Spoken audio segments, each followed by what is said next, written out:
back, relax, and maybe get yourself a snack. Me and you gonna have a little chat about books. Hi guys! So I'm here today to do a review of two books. These are the two books. Both of them are science fiction and fantasy non-fictions, I would say, although this one's a bit questionable. And I gave both of them 4 out of 5 stars, so I really would recommend that you check out both. But let's start with this one because I read it first.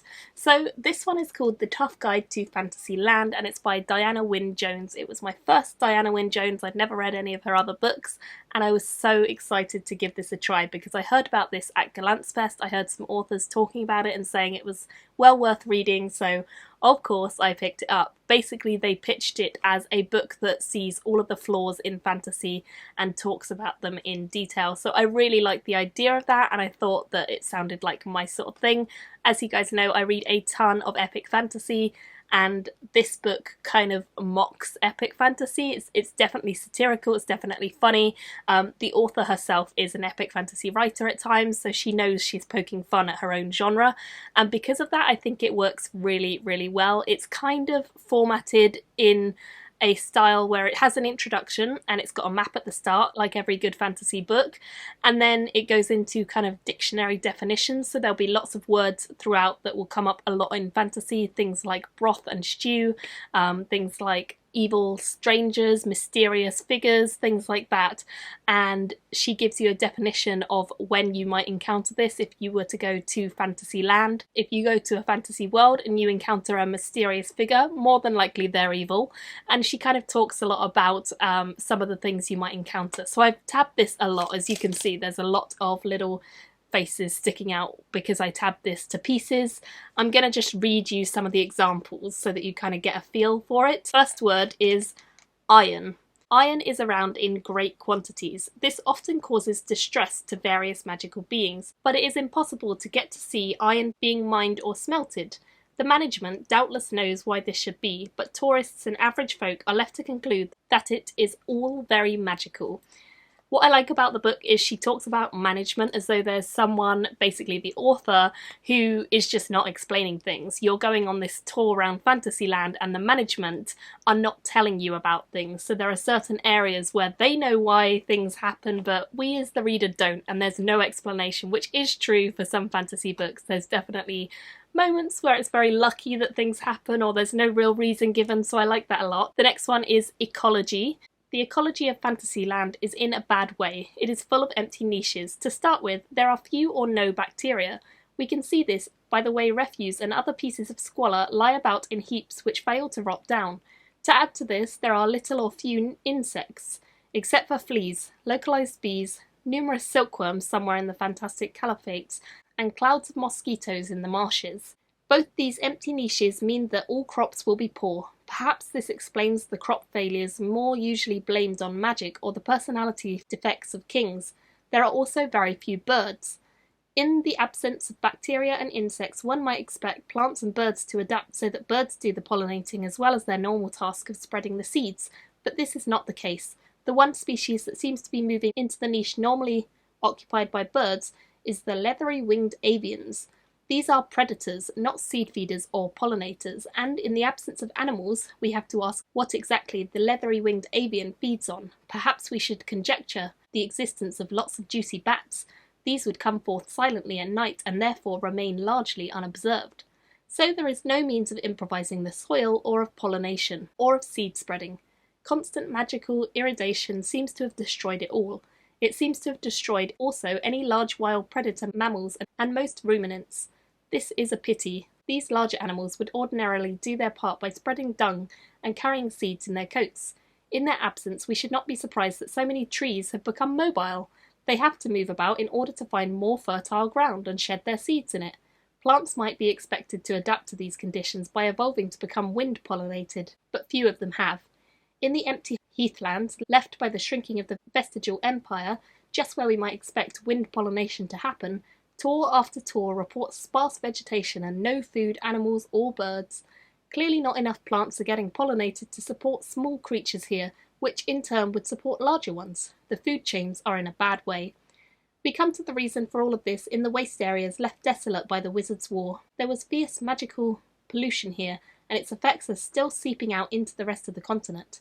Tourists who visit these sites report that the magical irradiation has resulted in hungry slimes, dark twisted plants that try to eat people in a variety of ingenious ways, and numerous highly active animals with a taste for human flesh. This is most encouraging. All these living things, along with monsters and mutant nasties, are flourishing and spreading with a strength and vitality that suggests that in time to come they will move out into the vacant ecological niches.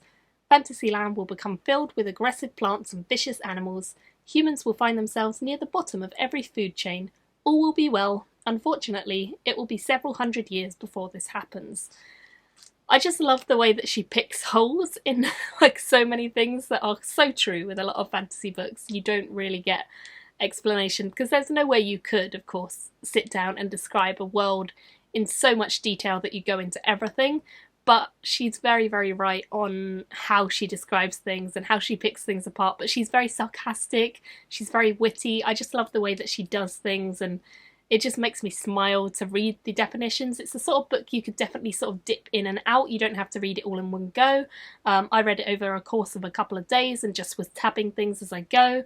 But it's definitely set up in the way that you are a tourist going into Fantasyland, exploring around, finding all these things, and then coming back and asking why things are as they are, and she is telling you this is why. But it's all made up. It's really, really funny. I really, really enjoyed it. And of course, I gave this 4 out of 5 stars, and I would definitely recommend checking this out if you are a fantasy lover and you don't mind a bit of satirical, funny craziness, because I just think this is really, really humorous, and I really got the humour and I really, really enjoyed it. The second book I have to talk to you guys about is Dragons. This is by Doug Niles with a foreword by Margaret Weiss. I wasn't necessarily sure if I was going to like this or not because it seemed like it was going to be quite a factual book focused on the mythology, and I kind of thought the mythology sounded interesting, but I didn't really know a whole bunch about it.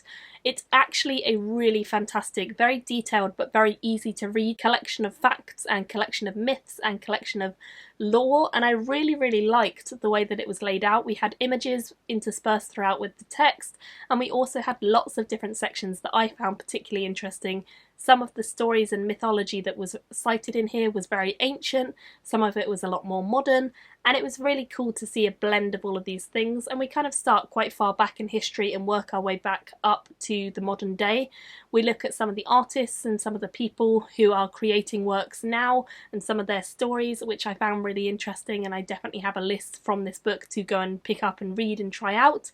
And we also just see all of the mythology that could have led to people believing in dragons in the first place and where that came from for various different cultures. There were all these creatures around the world that are either extinct or quite bestial and primordial, and some people could have easily mistaken these creatures that they didn't know about for dragons when they didn't have the technology to understand them or whatever the case was. So I really, really liked that we got to see so much detail on so many different parts of the world. It doesn't just focus on the Western world, there's a lot of influence from Asia and a lot of places over the other side of the world that I'd never heard the stories for.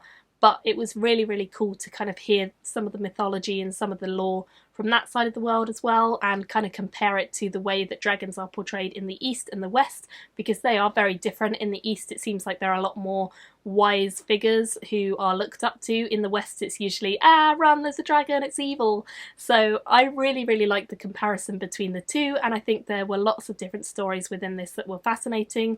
Some of them definitely reminded me of sort of fables, and it was really, really cool to read them. So I would definitely recommend this. I think it was fantastic. I'm just going to read you a little bit from the Tale of Tiamat, which is a story that was told in the Babylon creation epic from 4,000 years ago.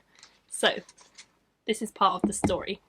The fight began with a cataclysmic crash of supernatural forces. Marduk used his net to ensnare Tiamat's monstrous allies, trapping and chaining them all. The great dragon lunged in to devour the warrior god, but when Tiamat's jaws spread wide, Marduk launched one of his winds into her, holding her maw open so he could fire his lightning bolt straight down her gullet and into her heart. One after the other he blasted these lethal missiles into the goddess's flesh. Tiamat's heart finally ruptured, and after her death Marduk slashed her body into pieces. One part he cast into the heavens, where it still sparkles as the Milky Way. From the rest he formed the firmament that forms the landscape humankind first came to know. From the great dragon's blood the rivers of the world were formed, including Euphrates, which served as a source for so much of early civilization. Human beings themselves, so it was told, were formed from pieces of Tiamat's monsters, those who had been caught in Murdoch's net, and, after battle, slain and dismembered.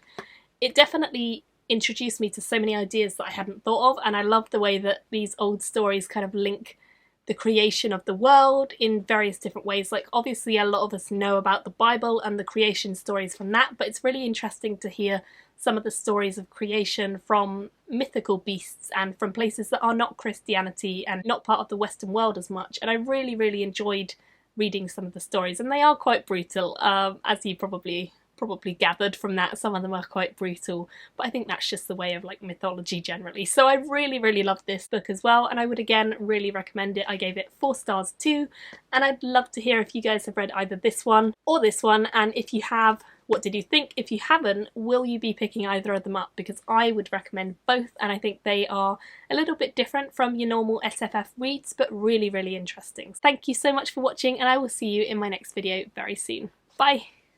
Thank you for watching my video today. Go pick up a book, then come back and chat with me again.